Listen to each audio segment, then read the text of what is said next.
നമസ്കാരം. പൂക്കോട് വെറ്റിനറി കോളേജിലെ സിദ്ധാർത്ഥന്റെ മരണവുമായി ബന്ധപ്പെട്ട കേസിൽ വീണ്ടും ഗവർണറുടെ ഇടപെടൽ. വിദ്യാർത്ഥികളുടെ സസ്പെൻഷൻ പിൻവലിച്ചതിനെ റദ്ദാക്കാൻ ഗവർണർ വിസിക്ക് നിർദ്ദേശം നൽകി. സസ്പെൻഷൻ പിൻവലിച്ചതിൽ വിശദമായ റിപ്പോർട്ട് സമർപ്പിക്കാനും വിസിയോട് ഗവർണർ ആവശ്യപ്പെട്ടിട്ടുണ്ട്.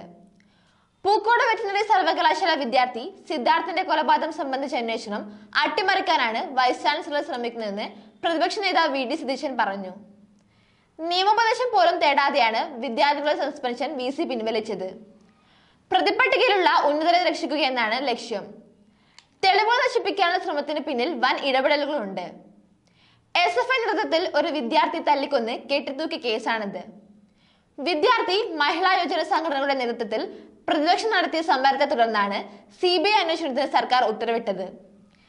തിരഞ്ഞെടുപ്പ് നടക്കുന്ന സാഹചര്യത്തിൽ സമരങ്ങളെ ഭയന്നാണ് CBI അന്വേഷണത്തിന് സർക്കാർ ഉത്തരവിട്ടത്. കൊന്നു കെട്ടി തൂക്കിയവർ തന്നെയാണ് അയച്ച് ആശുപത്രിയിലേക്ക് കൊണ്ടുപോയത്. കേസ് കൈമാറുന്നതിനുള്ള നടപടിക്രമങ്ങളുമായി മുന്നോട്ട് പോകാതെ CBI വരുന്നതിന് മുമ്പ് തെളിവുകൾ നശിപ്പിക്കാനുള്ള ശ്രമമാണ് നടത്തുന്നത്.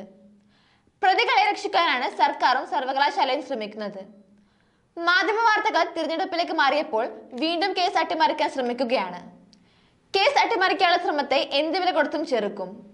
നീതിക്ക് വേണ്ടിയുള്ള പോരാട്ടത്തിൽ സിദ്ധാർത്ഥന്റെ കുടുംബത്തിനൊപ്പമാണ് പ്രതിപക്ഷമുള്ളത്. നന്ദി.